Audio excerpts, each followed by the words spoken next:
you need to look at the perspective of your best customers. So what you need to do is find your best customers, and when I say best, I mean the customers that love you, the customers that are using the product the way it was intended, the customers that they close quickly, they didn't ask for a discount, they tell their friends about you.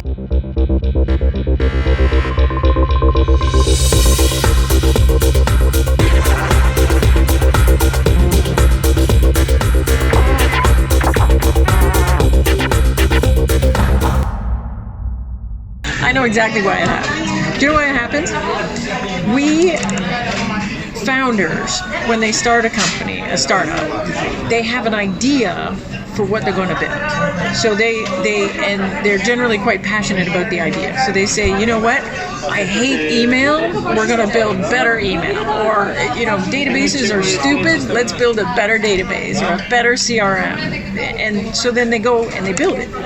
And they hack something together, they get it in front of customers, and customers say, ooh, I really like this part, but I hate that part. And then you go back and you fix it, and then you put it out again, and customers say, ooh, I like this and this, but I don't like this. And so you're iterating on things with customers to get to something that customers really love. While you're doing that, the market is changing. So your competitors are coming in and out of the space, customers are changing, your product is changing.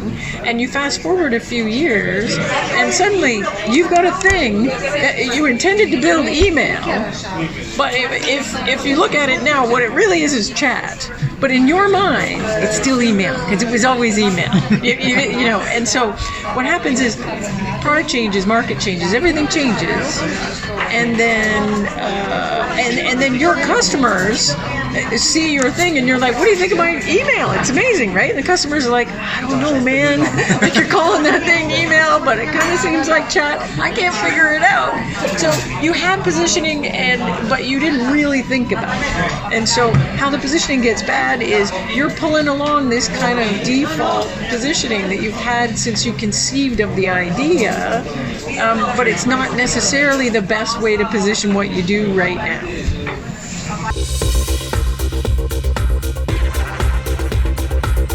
Everybody's all aligned, and if they're aligned on something that's not great, how are you going to fix it?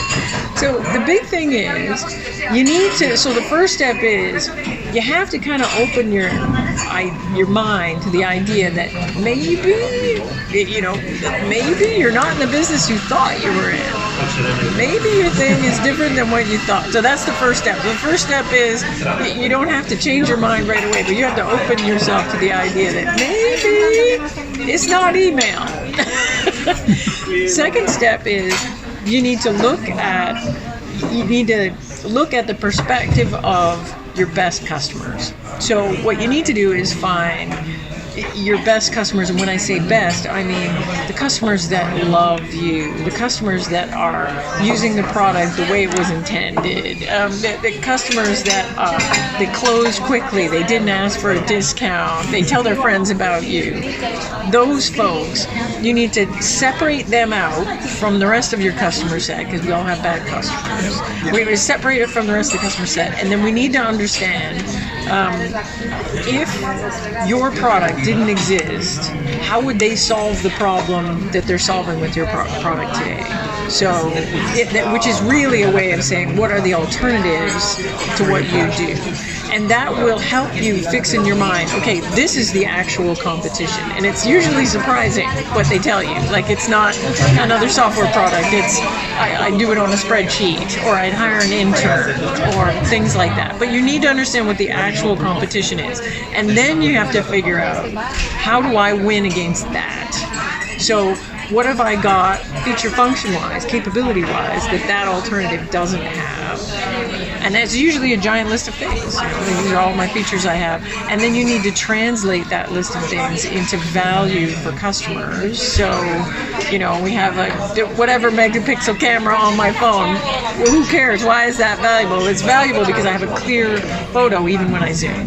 So you need to translate it into value. And usually that translation leaves you with a couple couple of value themes. And that's your value proposition for customers. And then you say, okay, if this is the real differentiated value that we can deliver, who are the customers that care the most about that? What is the characteristics of a prospect that makes them really, really care a lot about the value you can uniquely deliver? And then once you figure out that gives you your customer segmentation. Then you can say, okay, I'm this value for these people, therefore what am I? Which is how you figure out what your market category is. And then is the moment to put resources into going to the market and doing advertising and everything. At this point, what you've got is new positioning, and you need to test it. So usually, if I work mainly with companies that sell to businesses, so if you're selling B2B, you probably have salespeople. If you have salespeople, the easiest way to test new positioning is build a new pitch deck with the new positioning, get your best salesperson, go out and pitch some new prospects and test it and see, do new prospects get what you do? Do they compare you to the right competitors? Can I close business with this? If you take your best salesperson and go out and pitch a bunch of new prospects, your best salesperson will tell you, oh, this is a better deck, or no, we're not doing this. If you didn't get it right, you got to go back to the drawing board. But most of the time, if it's good positioning, your sales rep will tell you and say, I'm never pitching with the old deck again. I'm only going to pitch with this.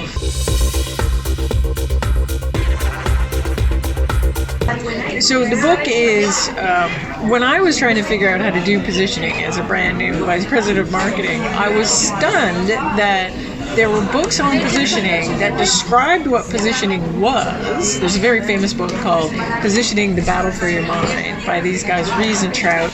They coined the term, they essentially invented positioning as a concept. So they write a very, very good book. And it describes what positioning is. It gives you a bunch of examples of products that they reposition, but it doesn't give you a methodology for how to do it. Yeah. So I found this super frustrating. I was like, well, okay, now I'm all excited about positioning, but I don't know how to do it. I'm working at a crummy little startup. I can't afford to hire these guys. They work with like Coke. So I decided that we needed a methodology, and I ended up building one for myself that I used and took with me company to company to company. And so the book is essentially the written form of my methodology. So when I started doing consulting, I can't consult for everybody. I get a lot of people call me and they're too far away for me to consult with them. And I thought, you know what, I should have a book, and then anybody that can't work with me, they can just read the book and they can figure out how to do it themselves. So that's what the book is. Positioning methodology.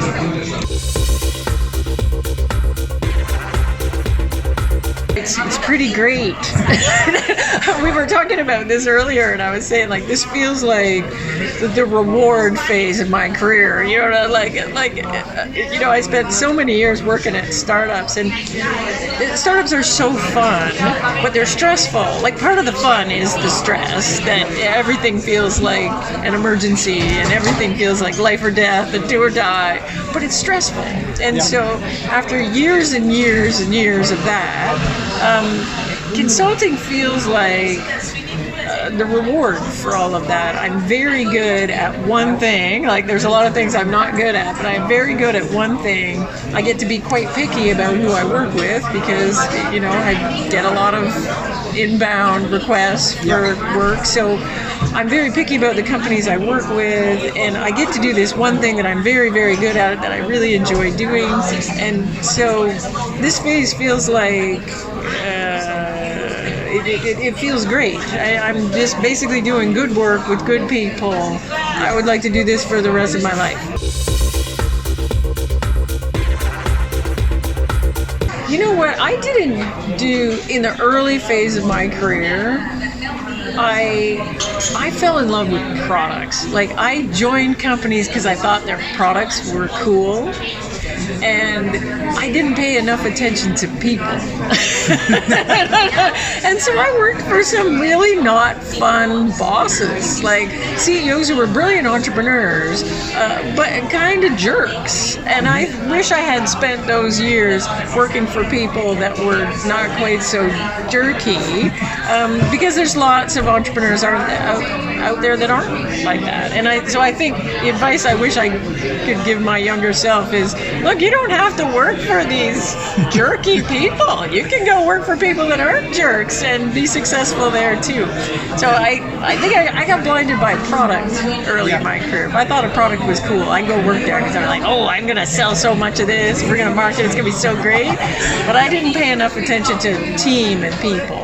I got better at it later in my career, but not perfect. I'm really good at it now. It's much easier to do as a consultant. But yeah, there are a couple of companies I worked for that I really wish I had skipped those.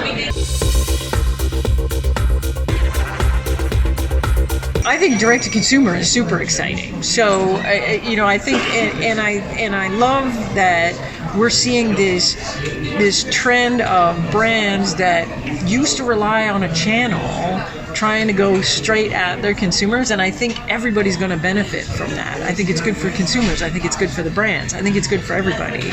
So direct to consumer, I think, is super exciting, and it's going to change everything for not all sectors, but for particularly consumer packaged goods stuff. Like, it's going to change everything.